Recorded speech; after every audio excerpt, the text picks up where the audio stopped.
Assalamualaikum warahmatullahi wabarakatuh. Perkenalkan, saya Melsya Merdita dari Politeknik Harapan Bersama Kota Tegal dengan NIM 20080122 kelas 1D. Saya di sini akan memaparkan materi mengenai kesleo atau terkilir. Dalam kehidupan sehari-hari, kita sering menjumpai hal ini. Namun, di sini saya akan menjelaskan sedikit lebih detail. Apa itu kesleo? Kesleo adalah cedera pada bagian ligamen, yaitu bagian yang menghubungkan dua atau lebih tulang pada sendi. Hal ini biasanya terjadi pada pergelangan kaki yang melakukan aktivitas fisik. Berdasarkan tingkat keparahannya, kesleo dibagi menjadi 3, yaitu 1.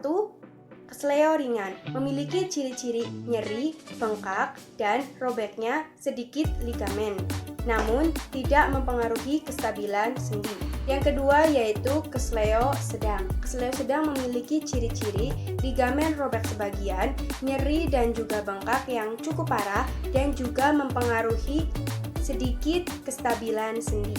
Yang ketiga yaitu kesleo berat, memiliki ciri-ciri kestabilan sendi terganggu, ligamen putus, dan rasa nyeri dan juga bengkak sangat parah sehingga mempengaruhi jaringan di sekitarnya. Selanjutnya yaitu gejala dari kesleo. Gejala dari kesleo tergantung pada tingkat keparahannya, antara lain nyeri, pembengkakan, memar, dan juga aktivitas terbatas pada bagian yang cedera. Selanjutnya yaitu penyebab dan faktor risiko kesleo.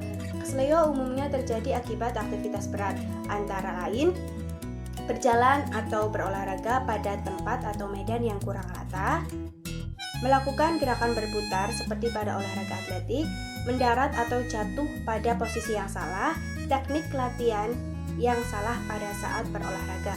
Selain dari beberapa hal di atas, ada beberapa kondisi yang menyebabkan meningkatnya terjadinya risiko kesleo, antara lain 1. Bentuk tubuh yang tidak ideal. Bentuk tubuh yang tidak ideal menyebabkan otot dan juga sendi tidak menyokong seluruhnya gerakan pada saat berolahraga. Yang kedua, yaitu perlengkapan yang tidak tepat.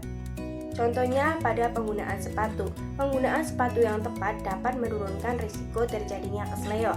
Yang ketiga, yaitu tidak pemanasan. Padahal pemanasan merupakan langkah yang digunakan untuk meregangkan otot dan juga sendi yang dapat menurunkan risiko terjadinya kesleo. Yang keempat, yaitu kelelahan. Aktivitas yang memaksakan dapat berdampak pada performa tubuh yang kurang baik. Yang kelima, yaitu lingkungan. Lingkungan yang basah atau licin atau juga tidak rata dapat meningkatkan risiko terjadinya kesleo. Selanjutnya yaitu diagnosis kesleo. Diagnosis kesleo dapat dilakukan oleh dokter dengan 1.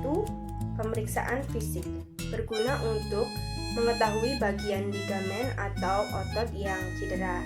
Setelah itu dapat dilakukan pemeriksaan penunjang berupa foto rongsen atau bila diperlukan dilakukan MRI. Dan apabila setelah 6 minggu sejak terjadinya kesleo masih terasa nyeri yang sangat hebat, pasien dianjurkan untuk melakukan foto rongsen lanjutan. Hal ini disebabkan mungkin karena ligamen yang robek atau retakan kecil pada tulang yang belum ada pada saat cedera, atau karena pembengkakan yang terjadi pada ligamen. Berikutnya yaitu pengobatan kesleo. Ada beberapa hal yang bisa kita lakukan di rumah untuk membantu mengatasi kesleo. Penanganan yang pertama disingkat PRICE atau Protect, Rest, Ice, Compression, dan Elevation. Kita bahas yang pertama. 1. Protect atau melindungi. Dengan melindungi pergelangan kaki dengan memakai sepatu yang memiliki ukuran tinggi lebih dari mata kaki, contohnya sepatu boots.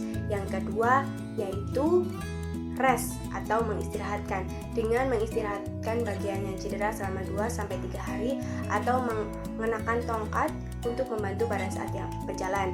Yang ketiga yaitu ice atau es, dengan jalan mengompres bagian yang cedera dengan menggunakan es yang telah dibungkus menggunakan plastik selama 15-20 menit setiap 2-3 jam sekali dan selama 2-3 hari. Hal ini dapat mengurangi rasa nyeri, pembengkakan, dan juga memar. Yang keempat yaitu compression atau membalut.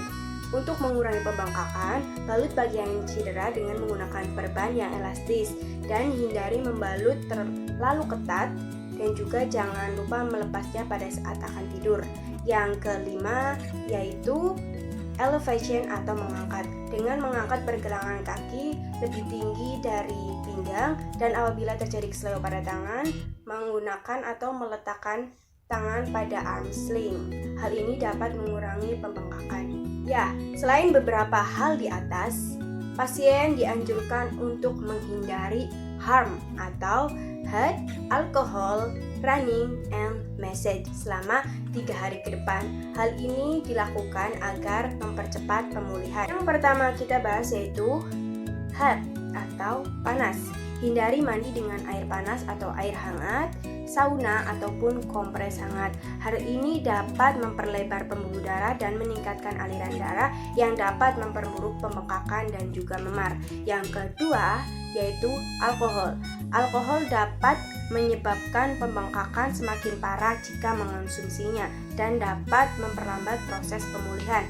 Yang ketiga yaitu running atau lari. Tunda aktivitas olahraga seperti lari karena ini dapat memperburuk pembengkakan atau cedera terutama pada bagian kaki dan juga tungkai. Yang keempat yaitu massage atau pijat. Pijat dapat menyebabkan pembengkakan semakin parah dan dapat juga menyebabkan pendarahan. Pemijatan secara lembut dapat dilakukan 3 hari setelah terjadinya cedera. Setelah 3-4 minggu selanjutnya, pasien diharapkan menghindari kegiatan atau aktivitas yang berat yang melibatkan bagian yang cedera. Namun hal ini tergantung pada kondisi keparahan dari cedera. Konsumsi obat tidak diperlukan jika mengalami kesleo ringan. Namun demikian, mengonsumsi pereda nyeri seperti paracetamol atau antiinflamasi non-steroid seperti ibuprofen ataupun diclofenac diperbolehkan, namun lebih baik konsultasi dengan dokter terlebih dahulu.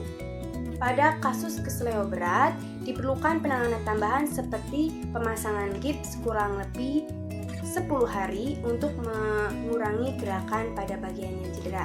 Dan apabila robekan pada ligamen sangat parah dan sangat mempengaruhi kestabilan sendi, dokter akan menyarankan ke pasien untuk dilakukan proses operasi. Yang terakhir yaitu pencegahan kesleo. Kesleo dapat dicegah dengan beberapa cara. 1. Mengenakan sepatu yang nyaman dan dengan ukuran yang tepat. Kedua, olahraga secara rutin, namun tidak berlebihan, dan jangan lupa untuk melakukan pemanasan dan juga peregangan. Yang ketiga, hindari duduk atau berdiri terlalu lama, sesekali istirahat atau melakukan peregangan.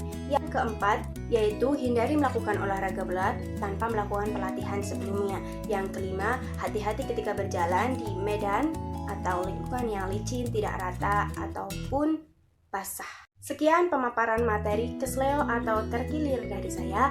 Apabila terdapat banyak kesalahan, saya mohon maaf yang sebesar-besarnya. Terima kasih. Wassalamualaikum warahmatullahi wabarakatuh.